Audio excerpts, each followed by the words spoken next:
Sejam todos bem-vindos ao canal Companheiros da Luz. Leitura do livro Entre a Terra e o Céu. Coleção A Vida no Mundo Espiritual, obra do Espírito André Luiz, por Chico Xavier. Iniciemos então o capítulo 4. Senda de provas. Zulmira ausentara-se do corpo, mas não desfrutava a paz que se lhe estampara na máscara física. Enlaçada por Odila, a cujo olhar dominador se inclinava, submissa, não nos identificou a presença. Com evidentes sinais de terror, ouvia as objurgatórias da rival que a acusava, exclamando: "Que fizeste de meu filhinho? Assassina! Assassina! Pagarás muito caro a intromissão no lar que é somente meu.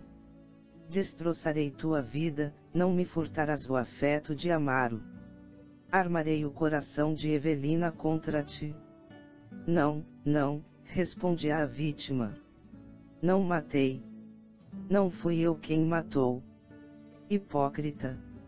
Acompanhei os teus pensamentos, teus desejos, teus votos." Zulmira desembaraçou-se, de maneira súbita, dos braços que a envolviam e correu para fora, seguida pela outra.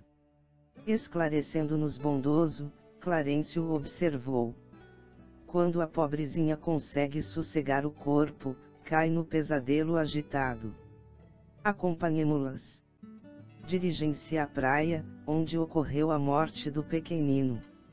Oprimida pelo assédio de nossa irmã desequilibrada, Zulmira ainda não se libertou das aflitivas memórias do passado de que se vê possuída. Pusemo-nos na direção do mar, antecipando-as no trajeto. E, enquanto nos afastávamos, a conversação fez-se ativa. "Não posso compreender por que a infeliz se declarou inocente", comentou Hilário, pensativo. "Por que tamanha provação se não é ela a autora do crime?" "Inquiri por minha vez." O ministro, porém, informou preciso. "Segundo as anotações que já recolhemos da irmã Eulália, Zulmira não é propriamente a autora, mas, com loucas ciumadas do marido, desejou ardentemente a morte da criança, chegando mesmo a favorecê-la. Para não repetirmos esclarecimentos aos quais já nos reportamos, faremos ligeiro retrospecto, tão minudenciado quanto possível, examinando o problema aflitivo do casal." Depois de breve pausa, prosseguiu: "Amaro experimentava imensa devoção afetiva pelo filhinho. Quando Júlio adoecia, desvelava-se à cabeceira do Petis com ilimitada ternura. Sabendo-o sem o carinho materno e reconhecendo que a madrasta não primava pelo amor, junto dos enteados, passava a dormir ao lado do caçula, rodeando-o de mimos. Quando tornava a casa, cada dia, confiava-se a longas conversações com o filho, lendo-lhe histórias ou escutando-lhe, atencioso, as narrativas infantis. Assemelhavam-se a dois velhos amigos, a se bastarem um ao outro. Zulmira, em razão disso, ralada de despeito, passou a ver no menino um adversário de sua felicidade doméstica. A dedicação de Evelina para com o genitor não lhe doía tanto. A filha mais velha era mais doce e mais reservada. Comedida em suas manifestações, sabia dividir gentilezas, sem esquecer a segunda mãe em seu culto de amizade.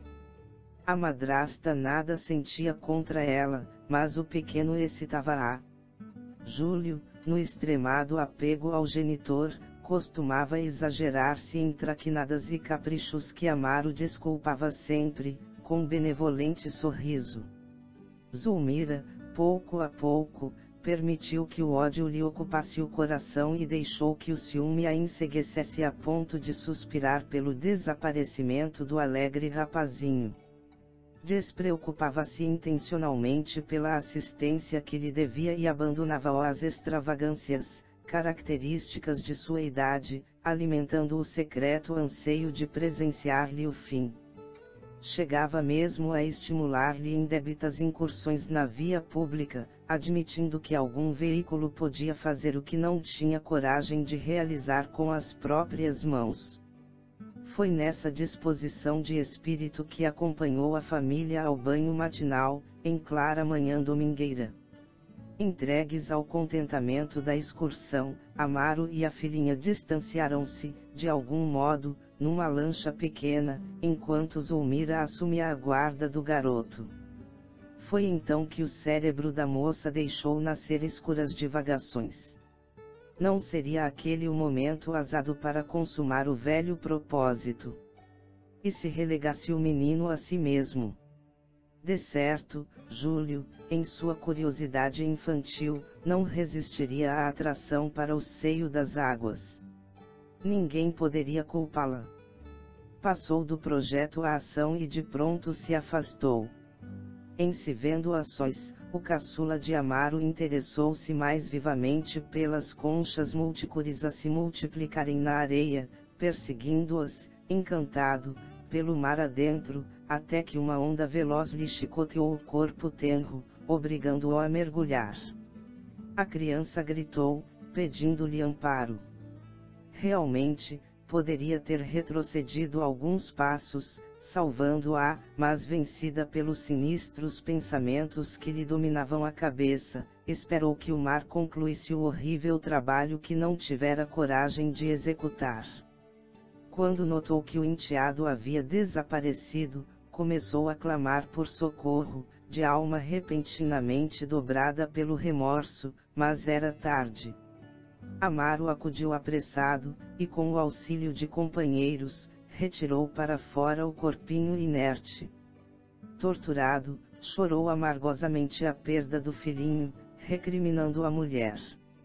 Foi então que Zulmira, dominada pelo arrependimento e atormentada pela noção de culpa, desceu em espírito, ao padrão vibratório de Odila que a seguia em silêncio, revoltada.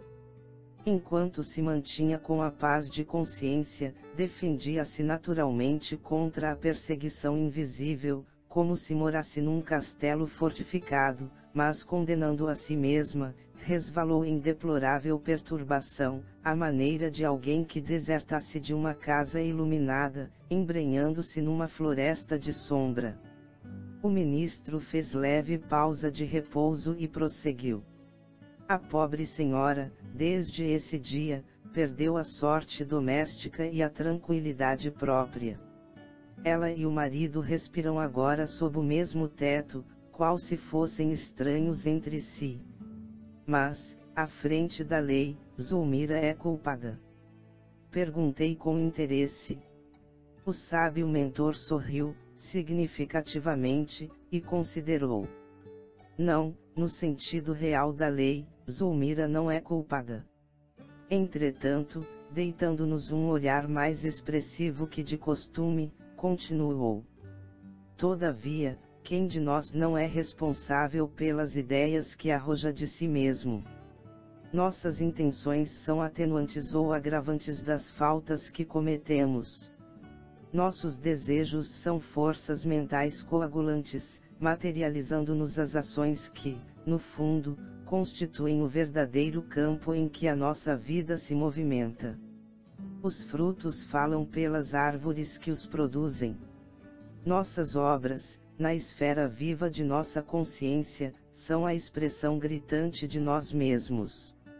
A forma de nosso pensamento dá feição ao nosso destino. Hilário e eu ouvíamos, enlevados, sem pestanejar.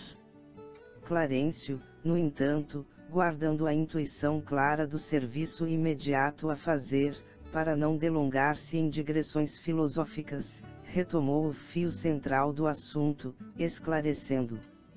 Júlio trazia consigo a morte prematura no quadro de provações. Era um suicida reencarnado.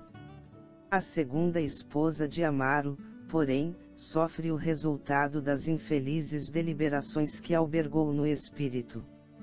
Padece o retorno das vibrações envenenadas que arremessou na direção do menino. Pelo ciúme, criou ao redor de si mesma um ambiente pestilencial, em que os seus próprios pensamentos malignos conseguiram prosperar, assim como um fruto apodrecido desenvolve em si mesmo os vermes que o devoram.